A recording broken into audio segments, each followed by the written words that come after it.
Thank you, Lucia, and thank you to everybody for joining as well. I'm sat in the quite grey London, and Sveva is joining us in what I hope is sunny Naples.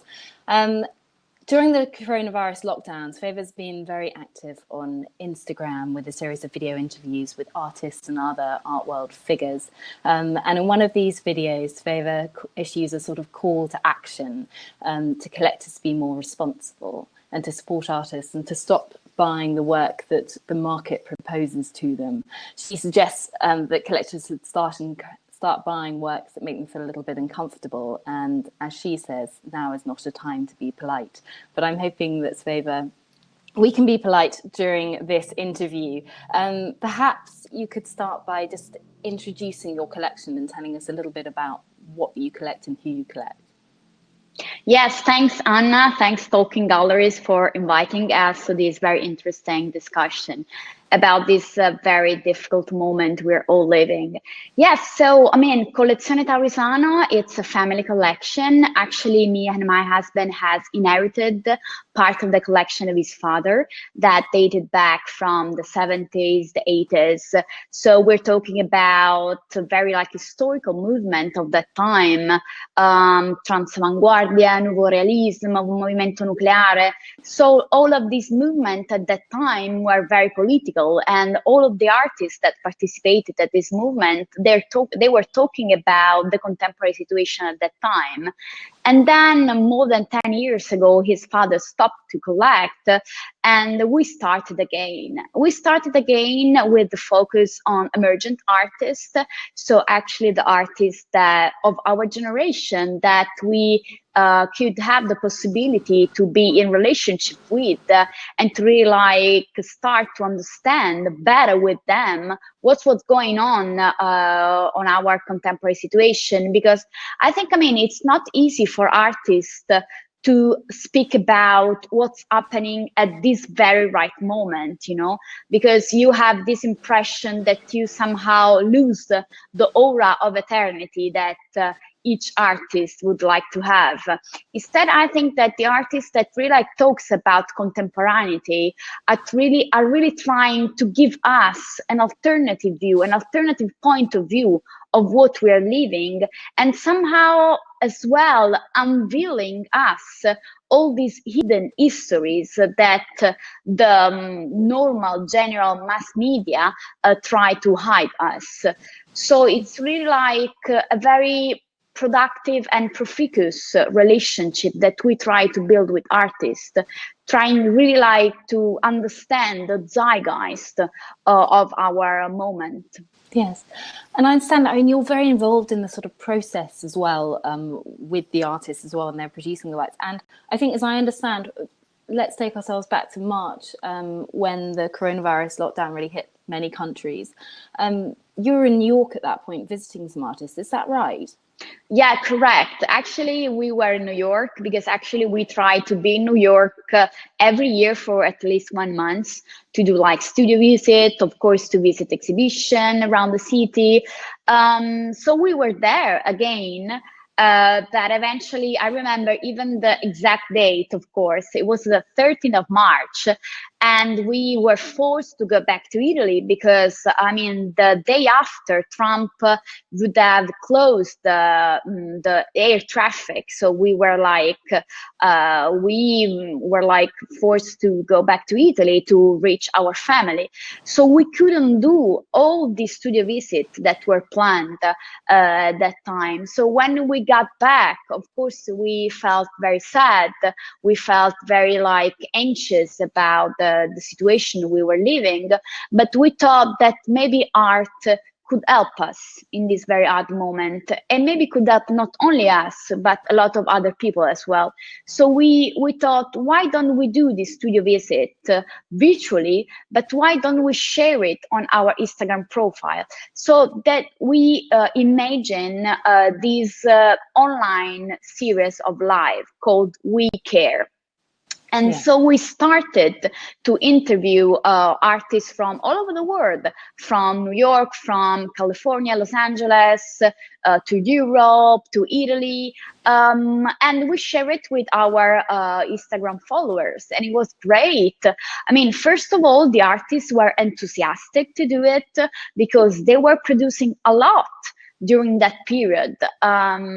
I mean, they were like continuing to produce the same, I mean, their normal artworks, but still they were doing some new reflection on their artistic practice, first of all, but on the art system as well. I mean, we receive a lot of requests from artists to talk about the changes we need to have within the art system, you know, because when you live this moment of forced isolation, of somehow you have to be like, you cannot exit, you're forced to reflect, you can really like think better about what doesn't work in the system you live in. And for us, I mean, as Lucia said, as a former galleries, as collectors, as an art historian, I'm like fully into the art system. So it was natural for us and for the artists to reflect that maybe the art system as it was, as it is now, maybe is not a very sustainable one anymore. So we thought with the artists, what should change? So first of all, we asked them. So they were like showing us their studio. So it was a very good moment for them to show their new production to a very like wider public, because it was not only the artsy people that were following us, they were like also like my mom, for example, which is like very attached to a more modern art. Of course, like living in Naples, we're full of historical beauties, but contemporary art is still something that you cannot learn at school. So if you do not have this personal attitude, it's very like, it's not so common in Italy still, you know? So there was my mom, for example, said, it's super interesting, you know, to discover this type of artist. So for a them, lot of these artists, were they sort of working from home, some of them, because they weren't able to go to their studios? Was that the case for some of them? Sure. They were all working from studio. And of course, I mean, the artists, the painters, for them it was very like difficult because they were running out of canvases, of oil paint and stuff like this. So they started to think about different techniques, or like starting to use the material that their neighborhoods have. So, you know, like creating another narrative with the things they have at the very specific moment. Yeah, interesting. So people sort of doing things like working on works on paper, and with sort of more easily found materials as well. Just to take you back quickly, you mentioned that a lot of them were talking about things that they thought weren't working in the art industry as it is. What were some of those things that you and they felt were not sustainable? Yeah, so I think first of all, if we think has the normal attitude that we were having before the coronavirus, we were living in a very hectic environment. I mean, it was crazy. You could have also like a person who was flying from New York to see a show in London for one day and then got back to New York. So this was really like unsustainable, environmentally speaking, but also like timing, and it was really like crazy. And from the artist's point of view, there was a point where they were really like hyper producing, you know, they were like forced to produce a number of artworks that was insane. And this hyper production somehow get a little bit of losing, you know, the message, the content. They could like work on it because they couldn't have the time, you know. So they were asking us, I mean, people, actors of the art system, to have more time to work deeply on a work of art, rather than producing, losing the message, you know, losing the goal and why they were doing it. So this is a very important issue for them, the hyper production, because of course the market was like super, super, super fast, and it was kind of like fast food consuming of Right. of the artworks. So in some ways, although obviously many terrible things have come out of this lockdown and the pandemic itself is awful, but for things like maybe some artists' production, it's in some ways been a good thing, and a sort of enforced slowdown as well for them has enabled them to maybe produce some slightly more thoughtful work. Sure, sure. They told me they have the possibility to slow down, to read books, to go, to see online shows as well, because a lot of museums put their shows online, so they could have this possibility. They, listen to a lot of podcasts by curators, by journalists. So they really have the time to nurture, their soul and their brain of new content to spread throughout their work. So I thought that maybe this one was one positive thing that we had. You've mentioned before that the sort of idea of a narrative and a story is very important to you when you're buying art, and that's sort of so much of the attraction of the art world and collecting for most people. So what do you miss about the physical events? Obviously, it's a good thing we're not shooting around, jumping on flights all of the time, but what do you miss about the sort of in-person contact? Yeah, sure. So, a private collection, I think, is a collection of moment, of encounter, of people you met, place you visit. So it's really like each work is connected to a specific moment, but at the same time is linked to the other works of our collection. And together they create a narrative, which is a very personal narrative, of course, because every collection is unique, is private, it tells you about your personal story. And this narrative begins when you meet the artist, when you meet the gallerist. So when we couldn't do it anymore, we somehow lose this type of the experience of collecting, which for us is like pivotal, it's like the main reason why we collect, because we really want to understand through them, through the artists and through the galleries, what we're living now and how art can help us, to drive through. So, of course, the digitalization of the art experience has been quite necessary from the point of view of the galleries, for sure, because somehow they had to survive. They had to find a way to propose the works of their artists. And so digital platform has been great for this very instrumental reason. But I think as well that certain works have worked very badly online. Yes, you spoke about this. Yeah, what works well and what doesn't work what doesn't work well online in your view? So from my point of view, what works very bad online are the works that works very good physically. So I'm talking about paintings, I'm talking about works in paper, I'm talking about sculpture. So all these works need really like a physical, a three-dimensional experience of themselves. Instead, of course, like audio pieces, instant instruction of performances, text, software-based artworks were working very good online, and maybe it was also like better, to experience them online, because somehow you were really dedicating your time to them, because you were in front of the screen and you were just doing this, and not only like scrolling around the art fair doing a lot of things. And nobody watches at the video same time. works at art fairs, and that's the truth. It's just not that kind of environment. And I suppose it's probably not that surprising that those sorts of work well online, because they are kind of digitally native as well. They were designed, like you say, software-based art is going to work well digitally because that's what it was born of as well. So have you been, I mean, I'm interested to know what you think about the online viewing rooms and the various sort of online fair formats, and whether you have been buying through them.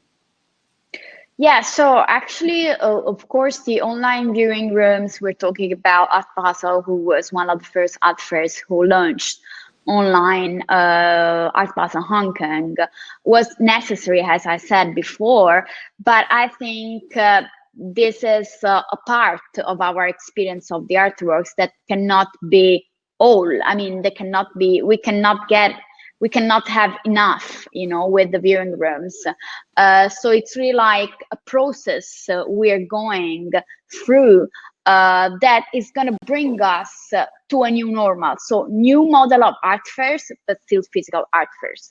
But there were a couple of examples of online version of art fairs that I think were quite interesting and were like surprisingly interesting for me, that I was not really liking the viewing rooms.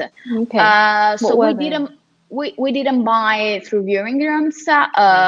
We only bought artists that we already knew before, that we have a relationship with galleries, so we could really like still maintain the narrative, you know, maintain the dialogue that we were having before. So as you were asking me, two online version of art fairs were really interesting. So one was the online version of Artorama, which is this French art fair, is held in Marseille every last weekend of August. This version was very interesting because they really like question the immateriality and the accessibility of the work of art right now, and how this reflects the participation and the interaction with the viewer. So all the works that were online, this Artorama online version, were only audio pieces, instant instruction of performances or text, and software-based works. I would like to talk about only one work, if you agree, that I found on the Artorama website, which I found like brilliant. Is this work by Marten van den Heijden, by the gallery Maison de Klerk from Brussels. So this work is a work that doesn't exist. So actually the artist went to a notary in Brussels and signed this contract where he says that the artwork will exist when he will encounter the collector, and at this very specific moment, they will start to think about a future existence of the work. I think this is brilliant. That's interesting. That's great as well, as you say, for a fair that doesn't exist. The fact is that we're living in a year of fairs that don't actually exist at all. Exactly. Only in sort of strange online formats. So I love that sort of play on that whole idea. And the second one was sorry to interrupt you, but I would the like second art fair. Yes. The second art fair is the Liste Showtime. So it's the Liste online version. So it was very interesting. I think this part of the Liste Showtime website dedicated to posters. So they launched this poster project called Rewriting Our Imagination. So the artists selected by the participating galleries were asked to rethink about our current situation, giving us new imagination and how new future might look like. So the outcome were 72 posters that you can directly download it online and print it by yourself, or you could also ask to the gallerist the original file and purchase from the gallery itself. And also another very interesting thing about Liste Showtime was really like the possibility to interact actively with the website. So for example, there was this pick by chance button. So there was this button that you can press, and the website decides for you randomly the gallery you will look up to. And another thing's interesting was this art button, where you can like press this art button for the favorite works that you were seeing online very like quickly, and then save it for later. So you have It's like a favorite kind of, so you could sort of add to cart almost. exactly, yeah. And there was a focus as well on video and audio works that you receive like weekly on a weekly newsletter. So that's interesting. So, in your view, the most successful online iterations have really been those that seek to sort of engage with the problem rather than navigate around it. They've sort of faced it head on. I'm interested to know as to whether you sort of have felt a responsibility to financially support artists as well during this time, and what you think the responsibility of collectors is at the moment. Yeah, we started to support them through this online series because we think that visibility is a very important thing, and also like show people that they were like not stopping to produce, but they were continuing. And another thing was really like to responsibilize not only like collectors, but also all the other actors of the art system. So we interviewed in this online series art fair directors, curators, museum directors, and we asked them what they were doing to support the artist. And so, but still, we have received a lot of requests from the artists we have already in our collection, but also from artists that only get to know us through the series. Sveva, listen, I have this project in this palazzo for next year. Can you please help us giving a little bit of money, or for a new production? So it was a possibility for us as well to widen up the roster of artists we already have met before. I was wondering that. So I know that you said that you've only been buying works by artists that you know largely during this period, but because of this online platform, although you're not physically going and meeting new people, have you in fact found that you have been meeting unexpected artists who've come to you through the online format? Has that happened to you? Yeah, totally. They reached out through the Instagram profile that we have, CollezioneTaurisano, and then the dialogue was like very like interesting and challenging. We said, why don't we have a call? So I had a lot of calls with artists through this period. Of course, I didn't meet them, but we have this appointment in the future, maybe 2021, to meet physically in their studio, because of course, all of them says it's been great to speak over the phone, but then I really want to show you my works, because something is, of course, we can have a dialogue, we can start the discussion, but another thing is really like have this physical experience of the work of art. Yes, as you say, for all of the benefits that social media has and things, we still can't quite replace that. So, it seems clear that we're unfortunately going to be in some form of lockdown in most countries, and a lot of travel is going to be restricted through the winter. So what are your thoughts looking ahead to the next kind of 6 months? What are your plans from now? So actually, I have to be honest, we're not really like traveling all over. Our normal life, for example, just to give you an example, before the COVID situation, we were taking a flight once a week, almost. Right. And to visit show of our artists all over Europe, or to do studio visit. So we were traveling a lot. Now, so far, I've only been like to Rome, for example, by train or by car, but not even further, because we feel really like responsible for all of the losses we had in Italy, we had in Europe, to our fellows in France, in Spain, in United Kingdom, in Germany. So we are really like not comfortable about traveling right now. 2021, I have this desire to organize an exhibition of the works we have in our collection that are not domestic. So all of these big installations we bought in the past, like the Italian Pavilion by Adelita Bay, which is this huge video installation. Was that the 2017 or the 2019? Yeah, it was like 19, exactly. Yeah.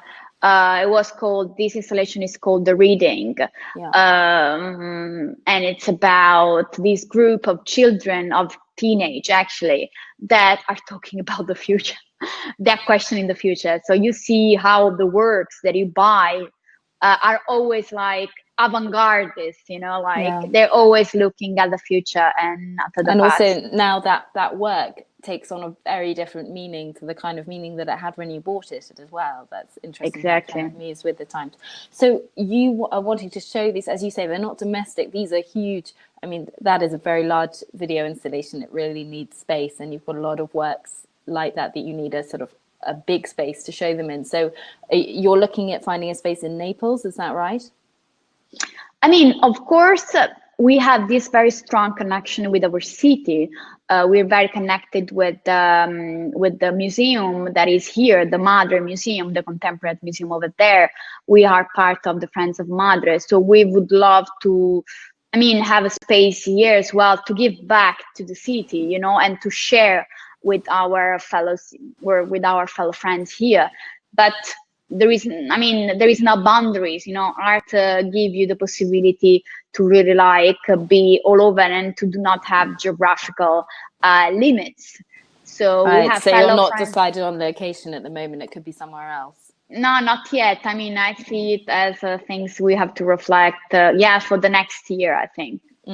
Okay, so we'll just have to wait and see where you end up going. And another question is, obviously, you've got the experience of having worked for a gallery, and you are now a collector as well. Now, a lot of particularly smaller galleries as well, how can they really engage collectors and connect with them during this period, and say over the winter when we still probably won't be able to see each other face to face? How can they kind of keep that connection going and encouraging people to keep collecting? I think it's like key to try to maintain the relationship, you know, with the collector. Try to have a dialogue with them, call them like once a month, every like 2 weeks, something like that, to keep up with the program of the gallery, new artists they're like introducing in the roster of their gallery, you know, really like to keep it human, you know, somehow. To keep it warm, I say, because instead everything becomes very cold with these virtual online viewing rooms. And then, of course, you send PDFs, you send like links.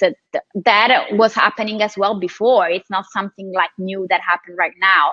But still, I mean, you have exactly, you know, like trying to keep up with the narrative, you know, trying to keep up a sort of a wider experience of the artworks rather than only like a flat screen experience of it. I think it could be useful, you know, because now, I mean, like normal people are not so keen to buy works. I'm talking about bourgeoisie. I mean, I'm talking about the working class, you know. Of course, or like sort of middle class people who might buy a little bit. Exactly. And, you know, when they feel like they've got disposable income and perhaps now are not in that kind of mindset where they feel like they should be buying works. Of course, because they're thinking about saving money, you know, rather than spend it on a work of art. But if you give them, you know, the idea and the possibility that you can pay like in a wider period of time, first of all, it can be a leverage, but at the same time, it's really like push on the content, you know, of the work of art, really like trying to give to the people the idea that art can save us, you know, art can give us the strength to really like overcome this very difficult situation we're all living. Maybe, you know, people could be like more willing to accept to put their money on something that will give them pleasure somehow, give them an alternative way of seeing the world we're living right now, Right. and Okay, so really it's a kind of case of, to summarize what we've been talking about, in terms of engaging with your clients or collectors, it's really just keeping it human still, and just talking to people, engaging with it. It's just on the phone or via Zoom, just really having that human contact, or as much as we can. And in terms of the works of art, that it's best really when they engage head on with the gravity of the situation that we're in as well, whereas we tend to sort of talk a lot at the moment about solutions and how we can cope with the situation. Maybe we flip that around and start to look at works of art that are really engaging with it, and maybe presenting an alternative way of looking at the situation to the traditional media as well, that it could be another way of kind of helping us all work through it, think through it. All right. Well, thank you very much, Sveva, for talking to us. And I'm looking forward to seeing yet more of your interviews as well online, because there's the 2 series, right? Just to flag them, the We Care series, and Because of Many Suns is another one that you've been doing more recently. Okay. Yeah, exactly, Anna. Yes, you can go on our Instagram profile, CollezioneTaurisano, and go on our IGTV and see all of this contribution that we have done so far. So Okay, as well, brilliant. over there is record of everything. And thanks a lot, Anna. It's been like super interesting. I really thank you for all the question and the interest that you had in our collection. And thanks Token Galleries for inviting us. Yeah, thank you very much. Oh, thank you very much, Sveva and Anna. It was a very interesting conversation. And now let me announce our next and last online talk that will take place on Wednesday, where we'll discuss about galleries learning to the new normal, digital innovation and local engagement, with 3 galleries: Tiago Gomide from Bergamino and Gomide in Sao Paulo, Yvonne Fong from Simon Lee Gallery based in Hong Kong, and Jonah Koenig from Koenig Gallery based in Berlin, and moderated by Rebecca Taylor, brilliant arts and cultural strategist based in London. So see you next Wednesday. Thank you for your attention.